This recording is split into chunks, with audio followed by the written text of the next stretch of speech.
सातवां, मेरे रजा साहब, सुजाता बजाज, जन्म 1958, जयपुर, राजस्थान। परिचय। सुजाता बजाज जी एक प्रसिद्ध चित्रकार हैं। आजकल आप पेरिस में रहती हैं। आपके चित्र एवं मूर्ति कला भारतीय रंग में डूबी हुई रहती है। आपके चित्रों एवं मूर्तियों पर प्राचीन संस्कृति एवं कला की छाप दिखाई पड़ती है। आपने अपनी कला में ऐसी दुनिया का सृजन किया है जिसमें सादगी भी है और रंगीनी भी, खुशी भी है और गम भी। प्रमुख कृतियां। सुजाता जी द्वारा बनाए गए गणेश जी के चित्रों पर आधारित एक पुस्तक प्रकाशित। गद्य संबंधी। प्रस्तुत पाठ में प्रसिद्ध चित्रकार सैयद हैदर रजा के बारे में लेखिका सुजाता बजाज ने अपने संस्मरण लिखे हैं। यहाँ रजा साहब के सर्वधर्म समभाव, मानव मात्र से प्रेम, युवा कलाकारों को प्रोत्साहन, उनकी जिज्ञासा वृत्ति, कृतियों के प्रति लगाव आदि गुणों को दर्शाया है। इस पाठ में एक सच्चे कलाकार के दर्शन होते हैं। जिज्ञासा मतलब उत्सुकता। 23 जुलाई सुबह सुबह ही समाचार मिला, रजा साहब नहीं रहे, और ये सुनते ही मानस पटल पर यादों की एक कतार सी लग गई। मन मानस पटल मतलब रूपी तख्ती। पिछले फरवरी की ही बात है। मैं दिल्ली पहुंची थी अपने गणपति प्रदर्शनी के लिए। सोच रही थी कि रजा साहब शायद अपने व्हीलचेयर पर मेरी प्रदर्शनी के उद्घाटन के अवसर पर आ जाएं। पर उस रात कुछ अनहोनी सी हुई। उद्घाटन यानी शुभारंभ, अनहोनी मतलब असंभव, न होने वाली। उस रात रजा साहब सपने में आए, मुझे उठाया, हमने बातें की। शो के लिए मुझे उन्होंने शुभकामनाएं दी और कहने लगे, सुजाता एक बार मुझसे मिलने आ जाओ, अब मैं जाने वाला हूँ। इसके बाद तो रुकना मुश्किल था। मैं पहुंच गई उनसे मिलने। वे अस्पताल में शून्य की तरह लेटे हुए थे। मैंने उनके हाथों को छुआ, सिर्फ सांस चल रही थी। अलविदा कहकर लौट आई। रजा साहब अपने धर्म के साथ साथ उतने ही हिंदू और ईसाई भी थे।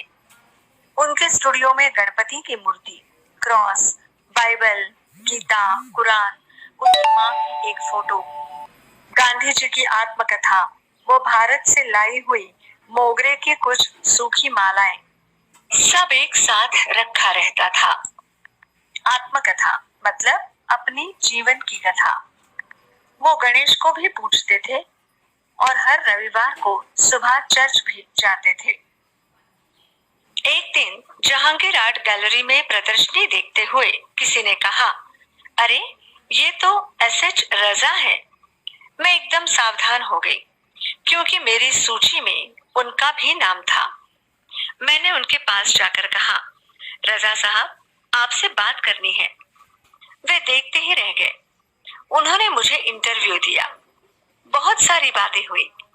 अचानक मुझसे पूछने लगे कि आप और क्या क्या करती हैं। अचानक मतलब सहसा।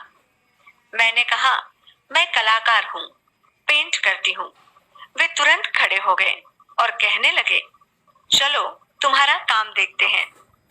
मैं सोच में पड़ गई। मेरा काम तो पुणे में है।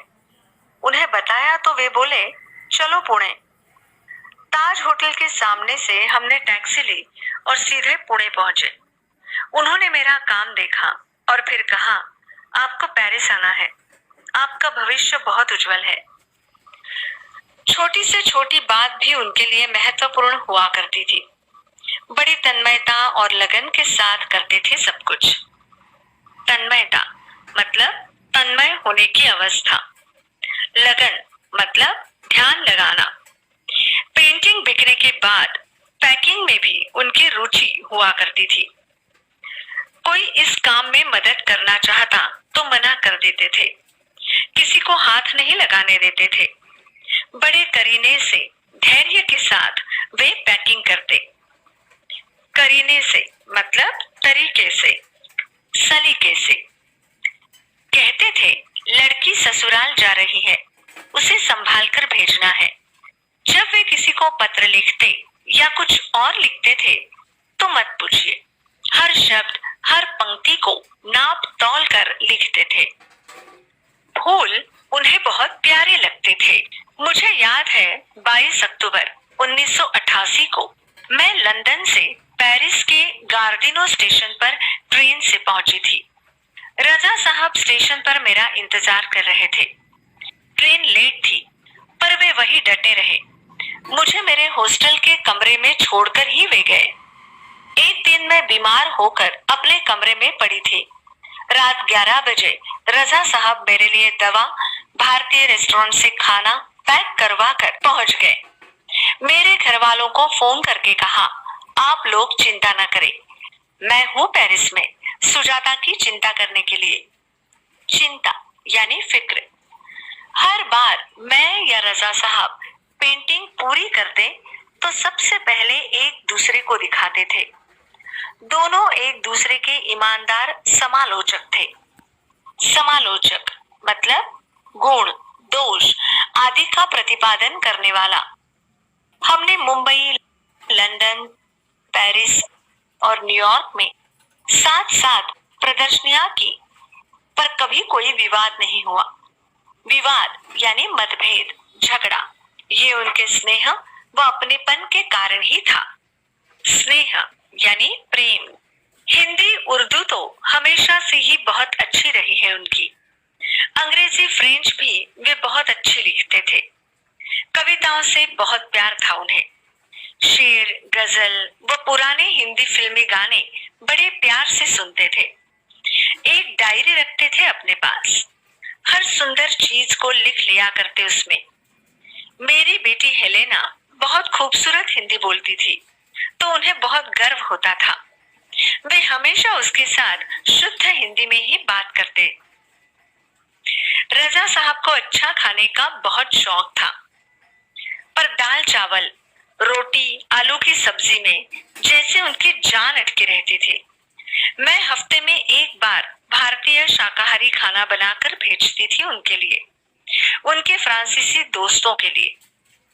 रजा साहब के कुछ पुराने फ्रांसीसी दोस्तों को उनके जाने की खबर देने गई तो फिर से एक बार उनकी दीवारों पर रजा साहब की काफी सारी कृतियां देखने का मौका मिल गया। मैं हमेशा कहती, रजा साहब आप मेरे एंजल गार्जियन हैं, तो वो मुस्कुरा देते। पर सन 2000 के बाद से कहते, क्यों, अब हमारी भूमिका बदल गई है, तुम मेरी एंजल गार्जियन हो, अब मैं नहीं। गार्जियन मतलब संरक्षक।